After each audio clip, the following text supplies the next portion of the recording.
నేను అడుగుతున్న వారిని, నేను అడుగుతున్న మీడియా మిత్రులని, నేను అడుగుతున్న ఈడుకొచ్చిన మా అక్క చెల్లెలని, అక్క మనం ఎక్కడైనా జీతం ఉంటే నెల జీతం ఇచ్చిన యజమాని ఎందుకు వస్తలేవని అడగడా? ఇంట్లో వండుకుంటాయని నేను అడుగుతున్నా.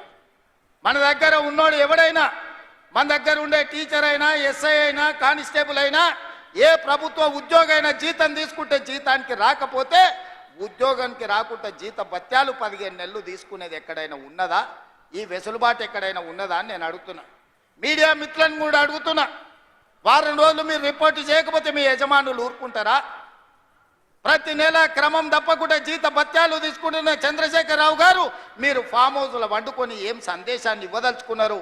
అధికారం ఉంటే ఉంటా, లేకపోతే అలిగి పండుకుంటా అనేదా మీ విధానం అని నేను అడుగుతున్నా.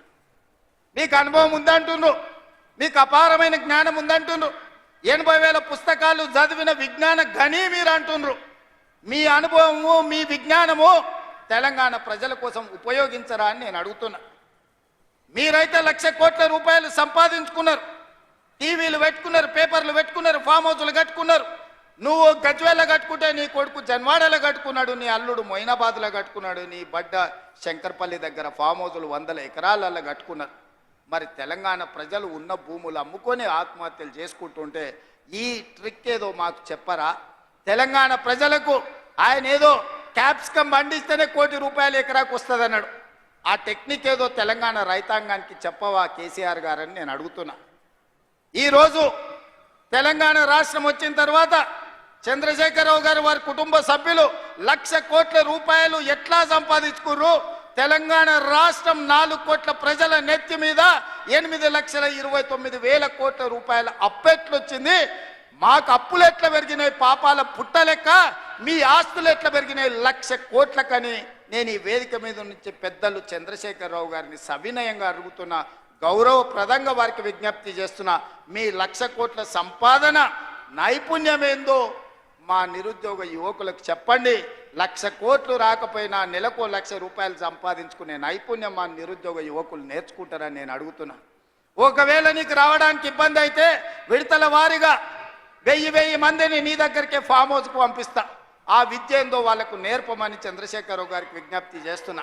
ఎందుకంటే ప్రతి నెల 3,92,000 రూపాయలు మీరు జీత భత్యాలు తీసుకుంటున్నారు కదా.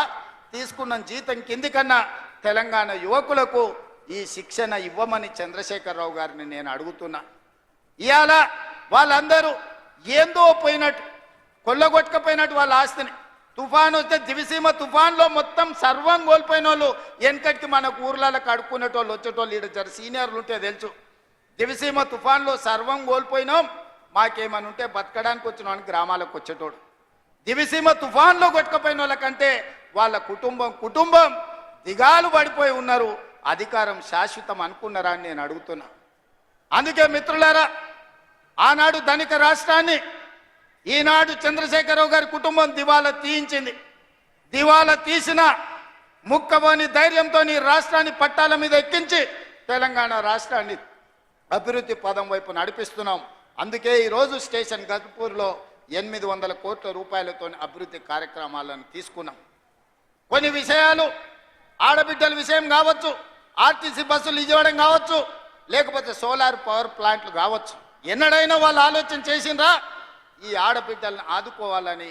ఈరోజు మా స్వయం సహాయక సంఘాలను అడుగుతున్నా, మీ పావలా వడ్డీ కానీ మీ జీరో వడ్డీ కానీ ఎన్నడన్నా మిమ్మల్ని 10 ఏళ్లల్లా ఇంటి బయటికి రానిచ్చిండ్రా బీఆర్ఎస్ వాళ్ళు, గత ప్రభుత్వం అని నేను అడుగుతున్నా. ఇవాళ మా అక్కల్ని అందరినీ ధైర్యంగా రండి, మీ తమ్ముడికి అడ్డగా నిలబడండి, మీ సోదరుడు ఉన్నాడు, మీరు అభివృద్ధి పదం వైపు నడవండి అని చెప్పి ఈరోజు ఆడబిడ్డలకు ఈరోజు మేము నిలబడ్డాం. నేను అడుగుతున్నా చంద్రశేఖరరావు గారు, ప్రొఫెసర్ జయశంకర్ గారి ఊరిని కూడా 10 ఏళ్లలో నువ్వు రెవెన్యూ విలేజ్ చెయ్యలేదు. నేను వచ్చిన తర్వాత జయశంకర్ గారి ఊరిని రెవెన్యూ విలేజ్ చేసిన. ఈ ప్రభుత్వం వచ్చినాకనే వరంగల్కి ఎయిర్పోర్ట్ వచ్చింది. ఈ ప్రభుత్వం వచ్చినాకనే రైల్వే కోచ్ ఫ్యాక్టరీ మీకు వచ్చింది. ఈ ప్రభుత్వం వచ్చినాకనే వరంగల్కి అండర్ గ్రౌండ్ డ్రైనేజ్ వచ్చింది. ఈ ప్రభుత్వం వచ్చినాకనే వరంగల్కి ఔటర్ రింగ్ రోడ్ వచ్చింది. ఈ ప్రభుత్వం వచ్చినాకనే మీకు కాళోజీ కళాక్షేత్రం పూర్తయింది. ఈ ప్రభుత్వం వచ్చినాకనే వరంగల్ అభివృద్ధి కార్యక్రమాలు ఆగిపోయిన ఫ్లైఓవర్ బ్రిడ్జు నాయని రాజేందర్ రెడ్డి పట్టుబట్టి దాన్ని పూర్తి చేయడానికి ఒక్కొక్క కొలిక్కి పట్టుకొస్తున్నాడు. ఈ ప్రభుత్వం వచ్చినాకనే 800 కోట్ల రూపాయలు ఈరోజు స్టేషన్ గన్పూర్కు మనం ఇయ్యగలిగినాం. 100 పడకల ఆసుపత్రి కట్టగలిగినాం, డిగ్రీ కాలేజ్ కట్టగలిగినాం, ఇంటిగ్రేటెడ్ రెసిడెన్షియల్ స్కూల్ కట్టగలిగినాం, రెవెన్యూ డివిజనల్ ఆఫీసును కట్టగలిగినాం, ఇందిరమ్మ ఇండ్లు ఇవ్వగలిగినాం. మిత్రులారా, ఈ ప్రభుత్వం వచ్చినాక ఇన్ని పనులు చేస్తుంటే